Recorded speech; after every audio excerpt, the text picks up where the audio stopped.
ఘనమైన దేవుని నామమునకు మహిమ కలుగునుగాక. యెషయా గ్రంథము 51:16 నా చేతి నీడలో నిన్ను కప్పియున్నాను అను వాగ్దానమును ఈ దినము కొరకు దేవుడు మనకు అనుగ్రహించాడు. ప్రియమైనటువంటి దైవజనగమా, సర్వోన్నతుని యొక్క కార్యములు మనము వివరింపజాలనివి. అగాధ జలములు గల సముద్రమును ఇంకిపోజేసినటువంటి వాడు ఆయనే కదా. సముద్ర అగాధ స్థలములను త్రోవగా చేసిన వాడు ఆయనే కదా. ఆయన కార్యములు, అద్భుతములు, ఆశ్చర్యములు.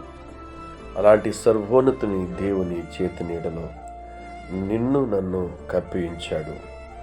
భయంకరమైనటువంటి పరిస్థితుల నుండి, సాతాను యుక్తుల నుండి, అపవాది యొక్క తంత్రము నుండి, లోకము చేతుల నుండి నిన్ను నన్ను తప్పించి విడిపించి ఆయన చేతి నీడలో గొప్ప రక్షణ, ఆయన చేతి నీడలో గొప్ప భద్రత, ఆయన చేతి నీడలో క్షేమాన్ని ఇచ్చి నిన్ను నన్ను దాచి ఉంచినటువంటి దేవునికి సమస్త మహిమ, ఘనత, ప్రభావములు కలుగునుగాక.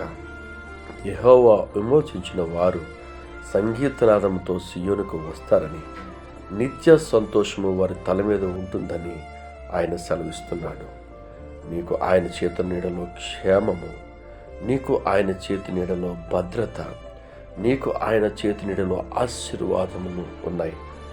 ఎన్నో భయంకరమైన ప్రతికూలమైన ప్రతి పరిస్థితి నుంచి దేవుడు నిన్ను నన్ను విడిపిస్తూ సజీవుల రెక్కల చాటున మనల్ని భద్రపరుస్తూ ఈనాటికి కూడా తల్లి తన బిడ్డలు కాచునట్లుగా మనల్ని కాయుచున్న దేవునికి, సర్వోన్నతుడైన తండ్రికి లెక్కలేని కృతజ్ఞతాస్తుతులు చెల్లిస్తూ హృదయపూర్వకమైనటువంటి మనసుతో ప్రభువుని సేవించుదామా?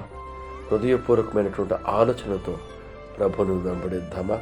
ఈ దినము ప్రభువుతో ప్రారంభం అవ్వాలని మనఃపూర్వకంగా కోరుకుంటూ, ఆత్మ సంబంధమైనటువంటి గొప్ప కృప, ఈ యొక్క వాగ్దానము అందుకున్న ప్రతి ఒక్కరికి దేవుడు అనుగ్రహించునుగాక.